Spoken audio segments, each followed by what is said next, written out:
irmãos e irmãs, que Jesus, nosso Mestre, possa derramar sobre nós as suas bênçãos.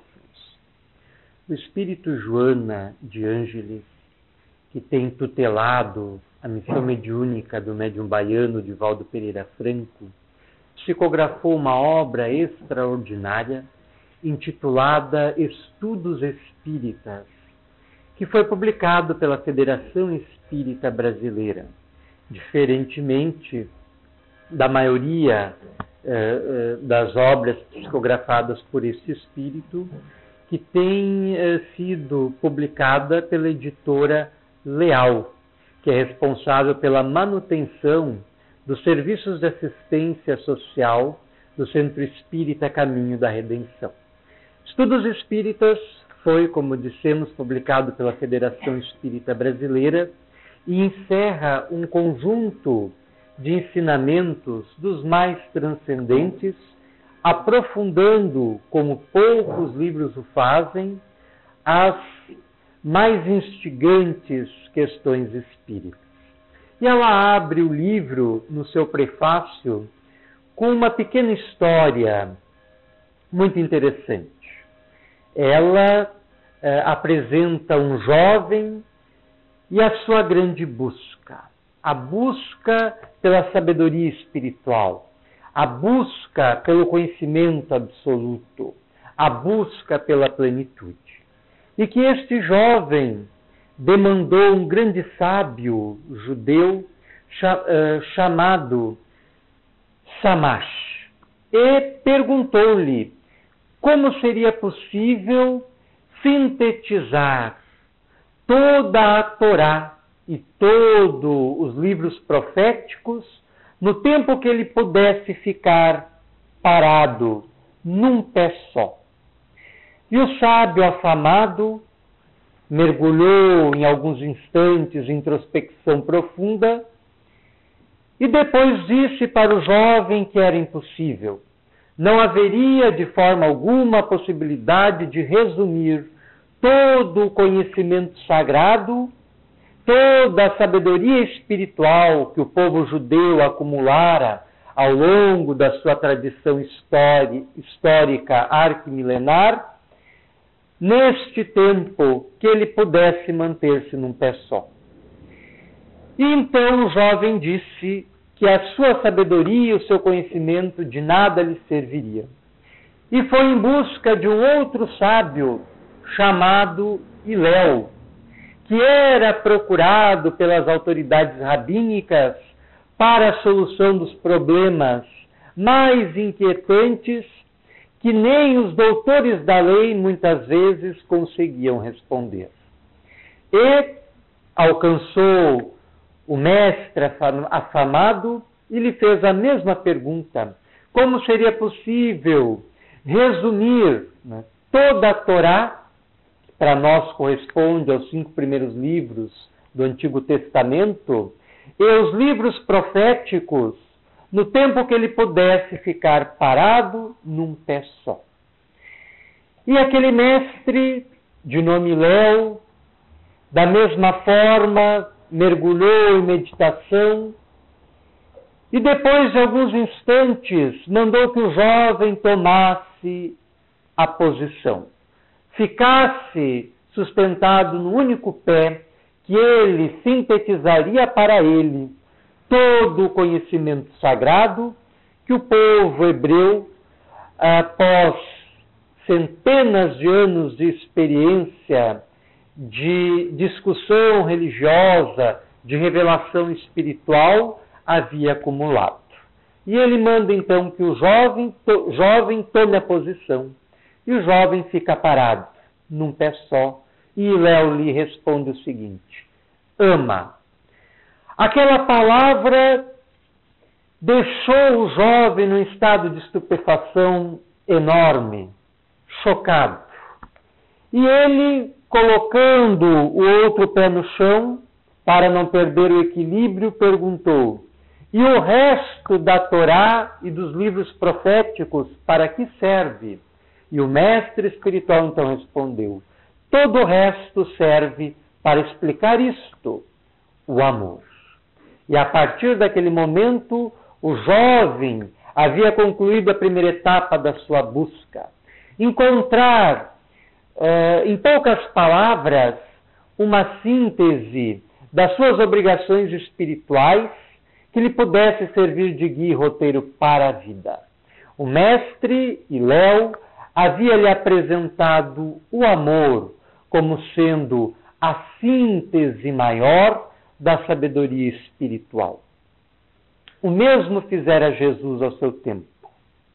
Quando os fariseus, que eram dos partidos políticos mais proeminentes na época em que Jesus vivera, e que estava numa situação desconfortável em função do domínio político exercido pelos romanos na Palestina, procuraram Jesus diversas vezes, porque a sua fama aumentava, as pessoas das mais simples até as mais nobres buscavam a sua companhia para solucionar algum problema que estavam experimentando, algum drama íntimo de difícil solução, alguma dificuldade doméstica e familiar, um problema de saúde, um desequilíbrio espiritual, e aquilo estava incomodando as autoridades rabínicas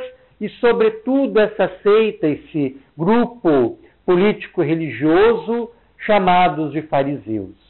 E em inúmeras oportunidades tentaram surpreender Jesus em erro para entregá-los às autoridades romanas, a fim de que fosse punido e de que parasse de incomodá-los. O ser humano é assim. Quando alguém se destaca da massa, isso o ameaça, isso o amedronta. Então é mais fácil atacar com alguma crítica, atacar com alguma ofensa, atacar com alguma agressividade. É um mecanismo de compensação psicológica, um mecanismo de defesa. Quando eu percebo que alguém é maior que eu, que alguém é superior a mim, em qualquer sentido, física, psicológica, emocional, intelectualmente, eu me encolho e, para defender-me, muitas vezes ataco. Então a psicologia explica isso. E assim fizeram os fariseus. E em certa oportunidade, um grupo deles se reuniu, cercou-se Jesus, logo após uma de suas memoráveis prédicas, e lhe fizeram o seguinte questionamento: como seria possível resumir toda a lei e todos os profetas? E Jesus, percebendo-lhes a malícia, porque adentrava no fundo das suas almas, a sua percepção ia muito além do que eles poderiam imaginar, Jesus respondeu-lhes da seguinte forma: amar a Deus sobre todas as coisas e o próximo como a si mesmo, fazendo uma referência a uma citação que se repete nos 5 primeiros livros da Bíblia, que os judeus chamam de Torá. Para eles é a lei. Foi trazida por Moisés, revelada por Deus para eles, na sua concepção, no seu entendimento. E aguardando que Jesus fosse responder algo diferente, porque a sua doutrina estava se diferenciando em alguns pontos do que o tradicionalismo farisaico, o tradicionalismo judeu, Jesus o surpreende, enfocando o amor num aspecto tríplice, como sendo o caminho espiritual que cada ser humano deve trilhar para alcançar a sua libertação, a sua plenitude e a sua felicidade. O amor a Deus e ao próximo como a si mesmo. Lembrando que o eixo fundamental desse amor é o amor a nós mesmos. Porque se não conseguimos, se não temos como nos amarmos, muito menos conseguiremos amar o nosso semelhante e muito menos ainda conseguiremos amar a Deus. O apóstolo João, na sua primeira epístola, escreve que nós só conseguimos alcançar a Deus através do amor ao próximo.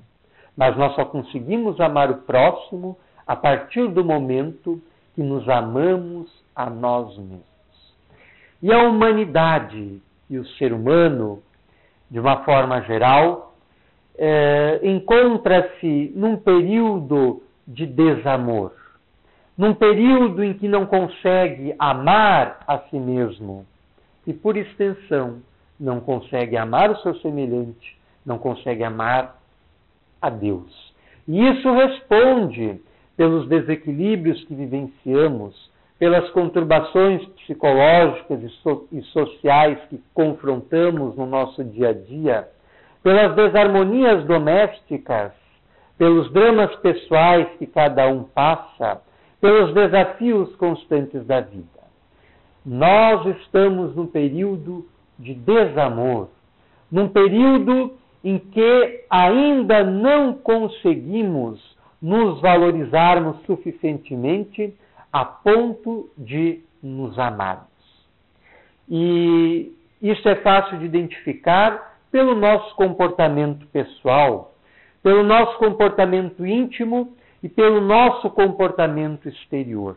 A forma como nós nos comportamos conosco mesmo, dentro de nós, e a forma como nos comportamos fora de nós. Quantas vezes nos privamos daquelas coisas que trariam bem-estar espiritual, emocional, psicológico para nós, por estarmos sendo vencidos pela preguiça, pela comodidade, pelo medo, pela timidez, pela revolta, às vezes, pelo ódio, pelo desamor, de uma forma geral. Tudo isso é desamor. Desamor por nós mesmos, desamor pelo próximo e desamor pela humanidade como um todo e por Deus. E enquanto nós não solucionarmos este problema, que é premente, o de nos amarmos a nós mesmos, nós não vamos conseguir solucionar nenhum dos outros problemas que porventura estejamos vivenciando, venhamos a vivenciar em nosso dia a dia, em nosso cotidiano. Allan Kardec, codificador da nossa brilhante e sublime doutrina, ao escrever o Evangelho segundo o Espiritismo, dedicou o seu capítulo 11º a fazer uma reflexão sobre esta afirmação do Mestre, amar o próximo como a si mesmo e amar a Deus sobre todas as coisas. E inicia este capítulo fazendo a citação evangélica da passagem que nós já fizemos alusão, e logo em seguida faz uma análise deste ensinamento do Cristo, resumindo-o como sendo o padrão que nós devemos adotar em nosso dia a dia para encontrarmos a paz interior, a felicidade e a plenitude.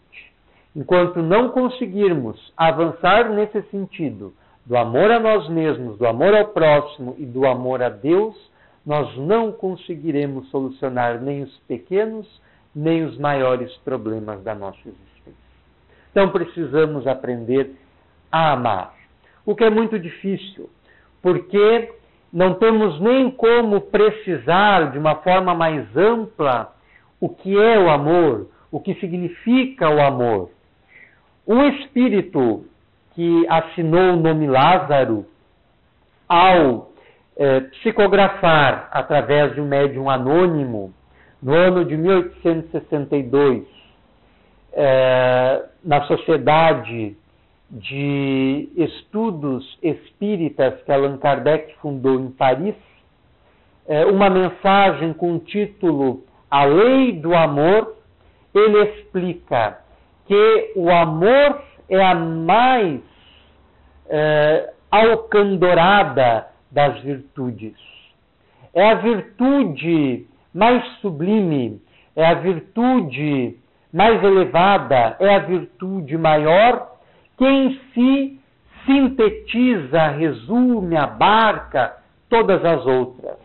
E ele faz um breve estudo sobre o ser espiritual, sobre a sua consciência, dizendo que o ser avança a partir dos seus instintos, dos seus automatismos primários, na direção das sensações, em seguida dos sentimentos, e que estes sentimentos atingem o seu estado de plenitude, de ponto máximo de desenvolvimento, quando a consciência aprende a amar, quando a consciência descobre o tesouro do amor, quando a consciência descobre o que é o amor e passa então a amar.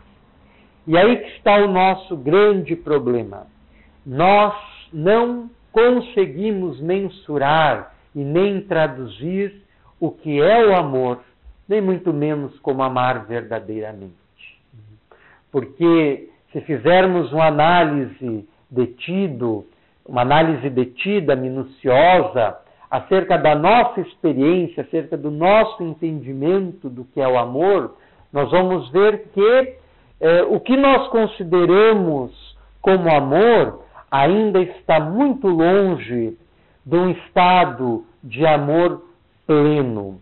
Como alguns seres humanos têm protagonizado, têm exemplificado na Terra, como é o caso de Jesus, que serve para nós como ponto de referência em qualquer circunstância de nossa existência, sobretudo neste quesito que é para nós no momento mais importante, que é a necessidade emergencial que nós temos de nos amarmos para conseguirmos amar o próximo e para conseguirmos amar a Deus. E, fazendo esta análise, nós vamos ver que muito daquilo que nós consideramos, que nós reputamos como sendo amor, muitas vezes nada mais é do que egoísmo, do que orgulho, do que amor próprio. O amor próprio é diferente do amor por si mesmo. O amor próprio está bem próximo do orgulho, é vizinho do orgulho, é irmão gêmeo do orgulho. E muito deste amor que nós consideramos ter pelos nossos semelhantes, sobretudo pelo nosso círculo familiar, pela nossa constelação familiar, para usar uma expressão que está em voga na atualidade nos meios espíritas, muitas vezes é interesse pessoal, amor próprio, orgulho, egoísmo, possessão. Né? Isso está até na forma como nós usamos a língua portuguesa para nos referirmos aos nossos afetos. São os nossos afetos, os meus afetos. Já usamos os pronomes possessivos. É o meu amor, é a minha esposa, é o meu filho, é a minha filha. Então nós nos apossamos daquilo que nós julgamos amar. Quando, na verdade, o amor verdadeiro não é posse. O amor verdadeiro é doação, é entrega, é dedicação, é absoluta caridade para com o semelhante. E nós estamos longe, anos-luz, diríamos, dessa condição de amor. A começar portas adentro de nossos lares.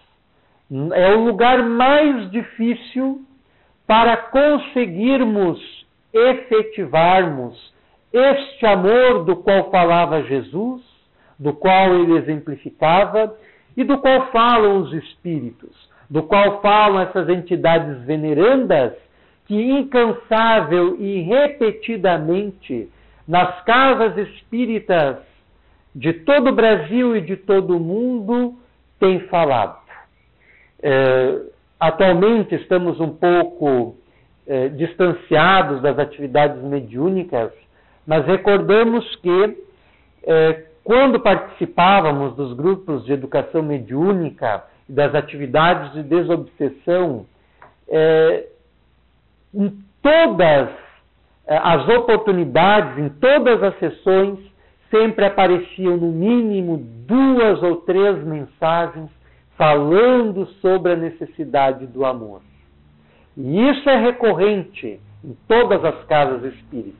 E aí há um problema sério, porque os espíritos estão enfocando a mensagem do amor, conforme Jesus fez na sua época, no tempo que viveu na Terra, e nós não temos conseguido ainda compreender esta mensagem. E ela tem se multiplicado a mãos cheias em toda parte, não só nas casas e centros espíritas, mas em todos os meios que se voltam para o bem-estar do ser humano, para a sua realização, para a sua felicidade na Terra.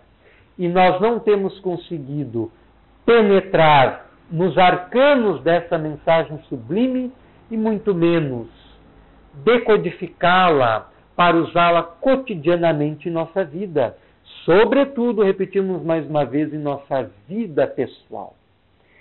Com o conjunto das pessoas que se relacionam conosco, principalmente os nossos familiares. Porque nós sabemos, enquanto espíritas, que Deus, a causa primeira e inteligência suprema de todo o cosmos, estatuiu princípios, leis soberanas que regulam a ordem, a harmonia e a precisão de tudo que existe. E que não há nada que suceda casualmente, fortuitamente.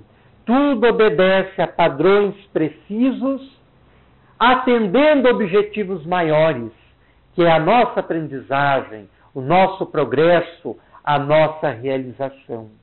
E nós não temos sabido prestar atenção a esses padrões que são repetitivos em nossa vida e que querem despertar a nossa atenção e o nosso interesse para o tema central da nossa existência. E um desses temas centrais é o amor. Porque o amor é, segundo dizia Léo, segundo dizia Jesus, a síntese de tudo. Nós não precisaríamos saber de mais nada a não ser isso. Amar. Amar a si mesmo, amar o próximo, amar a Deus. Se conseguíssemos seguir este princípio geral, nós teríamos uma vida mais feliz dentro de nossos lares e uma vida mais feliz fora de nossos lares. Porque este princípio, em aplicado individual e coletivamente, conspiraria a favor da solução dos grandes problemas que afetam os indivíduos e as sociedades por eles formadas na atualidade terrena. Os grandes dramas, dores, misérias e sofrimentos da humanidade estariam em grande parte abrandados se conseguíssemos nos guiar por este princípio geral, por esta diretriz, o amor. Então, este espírito que assinou na mensagem o nome Lázaro, ele, numa mensagem muito interessante, apresenta, então, esse processo evolutivo da nossa consciência, superando os instintos, avançando para as sensações e chegando aos sentimentos, até marcharmos na direção do amor, que ele apresenta como sendo a virtude suprema, síntese de todas as outras, e que deve galvanizar a nossa atenção e os nossos esforços para conseguirmos aplicar em nós mesmos, em nossas vidas diárias, e extrairmos, colhermos os frutos deste amor. Nós muitas vezes não paramos para refletir sobre o amor de Deus para conosco. Nós ainda não conseguimos amar a Deus, embora Ele nos ame desde as nossas origens, que se perdem na noite dos tempos, e muitos antes ainda de sermos por Ele, pelo seu poder, pela sua sabedoria absoluta, concebidos. E estamos, através das nossas experiências atuais, neste esforço, que ainda é pequeno, para conseguirmos amar. Talvez um dia estaremos na condição de amá-lo, na mesma condição em que ele nos ama. E por nos amar, justamente através das suas leis, consegue favorecer, através das circunstâncias mais corriqueiras, o nosso bem-estar, o nosso progresso, o nosso desenvolvimento, o nosso crescimento. E nós não identificamos nestas situações, por justamente considerá-las corriqueiras, a presença do amor de Deus em nossa vida, nos convidando a cada instante para amarmos mais do que já amamos. Em plena guerra mundial, em plena Segunda Guerra Mundial, mais precisamente no ano de 1942, uma pequena criança judia estava aprisionada em um campo de concentração na Polônia e estava sujeita aos trabalhos forçados daquele campo, como seus pais, seu pai, sua mãe e seus irmãos mais velhos. E a vida transcorria naquele ritmo sacrificial que lhes era impostos sob a pressão dos soldados alemães. E na chegada do inverno, quando tudo parecia ser mais difícil de suportar, de enfrentar, de viver, aquele menino ergueu a cabeça e olhou além do arame farpado que limitava a sua liberdade e viu uma menina da mesma faixa etária que a sua. E como que atendendo a forças maiores que ele não sabia explicar, naquele mesmo momento a menina olha para ele, os seus olhares se cruzam e ela toma de uma maçã que trazia com ela e a arremessa na direção dele. E ele toma aquela maçã e vê naquela maçã um gesto de amor, um gesto de carinho, um gesto de doação, um gesto que lhe provocava esperança. Havia esperança ainda na vida. E aquele gesto daquela menina e aquele encontro repetiu-se por semanas consecutivas, em que ela aparecia no mesmo horário, nas circunvizinhanças do campo de concentração, e lhe arremessava, no momento de descuido dos soldados alemães, uma maçã para aquele jovem. Chegou certa feita, o menino recebeu a maçã da menina e lhe disse então que não viesse mais, que não lhe trouxesse mais nenhuma maçã, porque no dia imediato ele seria transferido para outro campo de concentração que ele nem fazia ideia de onde seria. E ele dá as costas para a menina, chorando, muito triste, e não se volta mais na sua direção e nunca mais vem a ver a menina. Mas a imagem daquela menina trazendo a maçã serviu-lhe de conforto, de esperança, de inspiração para superar os dias no cativeiro, os dias terríveis que vieram no campo de concentração, onde ele presenciou sua mãe sendo fuzilada, seu pai morto junto com os demais irmãos numa câmara de gás. Terminada a guerra em 1945, o menino judeu, pobre, perdido, sem mais nenhum elo familiar, resolve emigrar da Polônia, indo para os Estados Unidos, na esperança de recomeçar a sua vida. Alguns anos mais tarde, em 1957, ele, ainda solteiro, é convidado por um grupo de amigos a encontrar-se com uma mulher que também emigrara da antiga Polônia e que desejava conhecê-lo. E no primeiro encontro, ambos sentiram uma forte empatia e começaram a dialogar.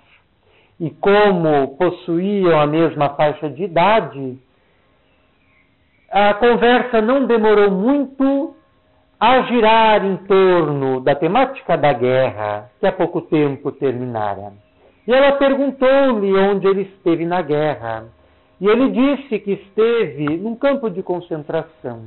E ela prontamente lhe respondeu: eu visitava um campo de concentração e arremessava sempre uma maçã para o menino.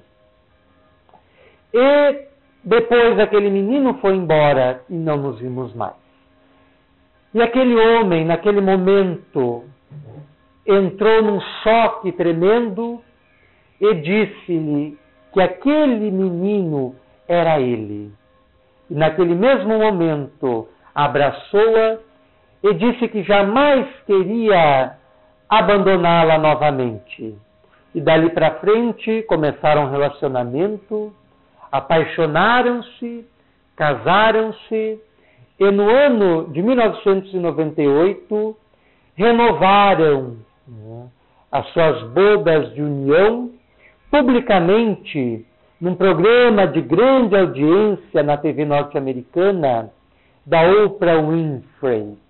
E aquilo comoveu o país inteiro. Então é uma história simples, mas uma história que mostra e que evidencia a força, o poder e as dimensões inapreciáveis do amor. E isto é a presença de Deus em nossa vida, nos aproximando uns dos outros para que consigamos aprender a nos amarmos. E este amor não se restringe a esta vida pequena, limitada, restrita que nós estamos tendo aqui na Terra. Nós sabemos, enquanto espíritas, que a tua existência mais não é do que um pequeno elo numa cadeia infinita de outros elos que se interligam, que se interconectam, que se interrelacionam na direção do nosso passado até o sem fim e na direção do nosso futuro até o sem fim. E um elo interfere no outro e estabelece uma interferência sobre a nossa existência atual que comumente nós chamamos de destino. Mas que são essas forças que o nosso livre-arbítrio tem tecido ao longo dos evos, ao longo do tempo, ao longo das múltiplas existências que temos tido na Terra, em outros planos existenciais, e que nos aproximam, na maioria das vezes, das mesmas pessoas, a fim de que nós aprendamos, de uma vez por todas, a amá-las. Mas a amá-las incondicionalmente, a amá-las em total entrega, a amá-las sem limites. O que, infelizmente, não temos sabido fazer. Uma médica norte-americana que passou a dedicar os últimos anos da sua vida a pesquisar casos de experiência de quase morte e que se notabilizou nos Estados Unidos e no mundo pela validação científica dessas pesquisas, chamada Elizabeth Kubler-Ross, em todas as suas experiências, nos vários anos de suas pesquisas, enfocou que todas as pessoas com as quais ela contatou, que passaram pela experiência de quase morte, e principalmente os pacientes terminais com os quais ela conviveu durante muitos anos, presenciando seus últimos momentos, os momentos finais de desprendimento do espírito do corpo, da alma do corpo físico, ela chegou à conclusão que a coisa mais importante da vida é o amor e que não existe nem a fronteira da morte para pôr um fim, para estabelecer um termo para esta força que transcende o ser humano, que transcende a vida, porque dimana de Deus, que é a sua fonte incessante, infinita, e da qual nós somos produtos diretos e da qual estamos assimilando essa força, esse poder que nós, com as nossas palavras, chamamos de amor. E ela narra uma experiência muito curiosa que teve após de uma das suas célebres conferências sobre a morte e o morrer.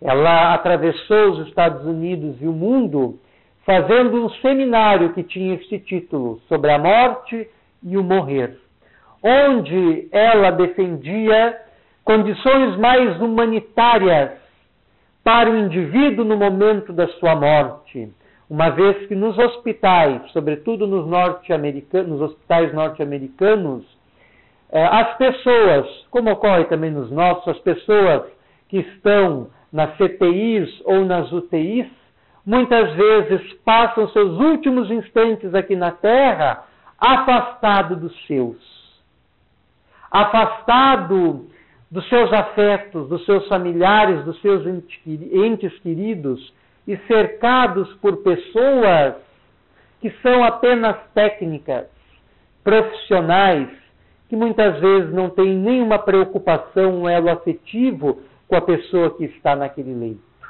E ela defendia a presença dos familiares dentro das UTIs, dentro das CTIs, porque o momento da morte é um momento de dor, mas como todo momento de dor é um momento de crescimento. E é um momento em que os seres que ficam neste plano e aquele ser que está demandando outro plano têm a oportunidade de último encontro em que vêm à tona sentimentos, afloram emoções, palavras e muitas vezes mesmo, experiências espirituais mediúnicas que enriquecem aquele momento e que muitas vezes mudam o destino do grupo que fica, bem como daquele ser que está demandando outras esferas, outras dimensões. E ela, após um destes seminários que estava fazendo na Califórnia, nos Estados Unidos, ela pediu licença para iniciar o seu seminário de uma forma diferente, com uma pequena prece, o que é um comportamento atípico para um médico e, sobretudo, para um médico que é também cientista. E ela fez uma prece, iniciou o seu seminário e depois destinou a última parte do seu seminário, intuitivamente, para ouvir relatos de pessoas que haviam passado por alguma experiência de quase morte, né? EQM, como se diz. E que são aquelas experiências em que o indivíduo se vê fora do corpo físico, sente coisas, vê coisas que não consegue explicar e depois volta para o corpo físico. Ainda que seja poucos instantes, a noção de tempo e espaço para o ser nessa condição se amplia. Às vezes aqui na Terra não passou mais do que alguns segundos ou alguns minutos, mas para o ser naquela circunstância, o tempo tem outro sentido e outro significado. E ela abriu oportunidade para que, se alguém que estivesse ali presente e tivesse passado por uma experiência análoga àquelas que ela havia narrado, que ela cederia à tribuna para que desse o seu testemunho, fizesse o seu relato. E um senhor com cabelos brancos, que lhe indicava a idade avançada, na faixa dos 62, 65 anos de idade, avançou na direção da tribuna respeitosamente e pediu licença para partilhar a sua experiência. E contou então a sua história. Ele era casado, tinha 3 filhos adoráveis, e a sua vida, e principalmente a sua vida familiar, transcorria em harmonia, porque todos se queriam bem, todos se amavam mutuamente e não possuíam grandes desentendimentos, atritos entre si. Mas o destino pregou-lhe uma peça. Certa feita, quando a esposa realizara uma viagem com os filhos e ele ficara retido numa reunião de negócios, não querendo acompanhar a família, a esposa tombou o carro na beira de um precipício e ela e os filhos morreram. A vida acabou-se para aquele homem naquele momento.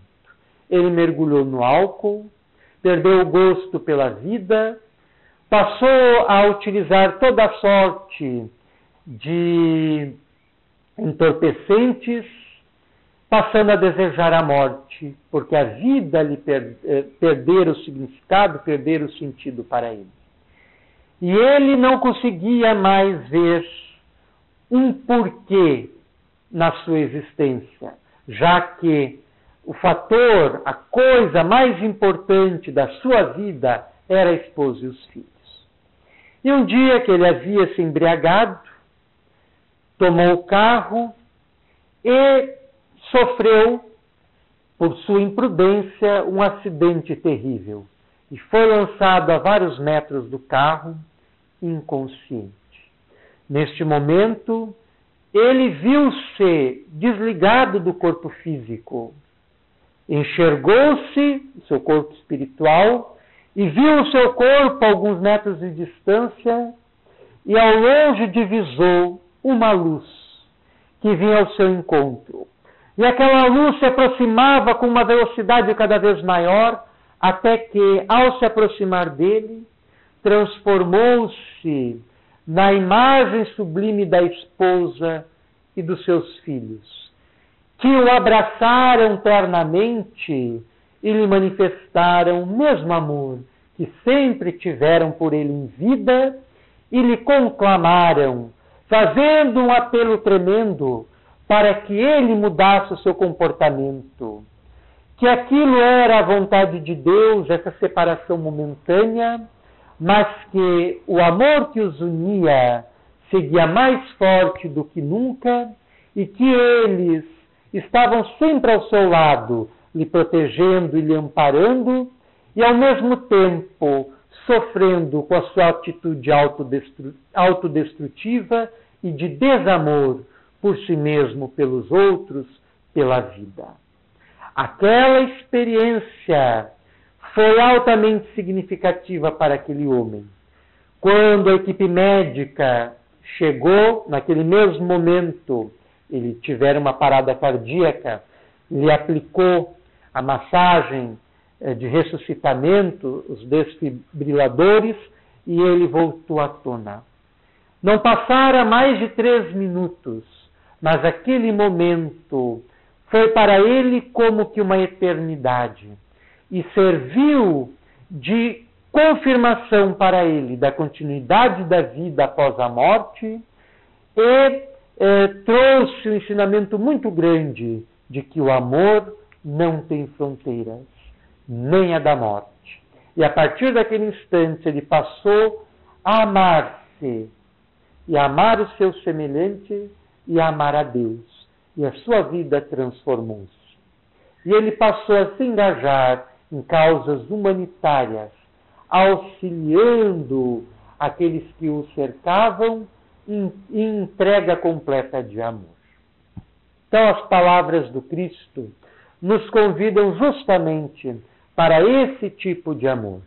Lembremos da resposta de Jesus aos fariseus. Toda a lei e os profetas pode ser sintetizado no seguinte mandamento: amar a Deus sobre todas as coisas e o próximo como a si mesmo. Com essas palavras, queremos encerrar a nossa fala nesta tarde, início de noite, agradecendo a atenção de todos e rogando a Jesus, o nosso Mestre, que sempre esteja ao nosso lado, nos intuindo em nosso dia a dia e nos auxiliando em nossas experiências rotineiras a conseguirmos descobrir esse tesouro inapreciável, de valor inabordável, que é o tesouro do amor, a fim de cultivá-lo, cuidá-lo, valorizá-lo em nosso dia a dia, depositando, sobretudo, junto da nossa família, junto daqueles que nos amam. Lembrando que Jesus falou que onde estiver o nosso tesouro, também aí estará o nosso coração. E o nosso tesouro maior é o amor. Então, que Jesus nos abençoe e que nos proteja sempre, nos ajudando em nossa caminhada terrena a dar passos decisivos no sentido do amor e da nossa felicidade, plenitude, sucesso e vitória espiritual.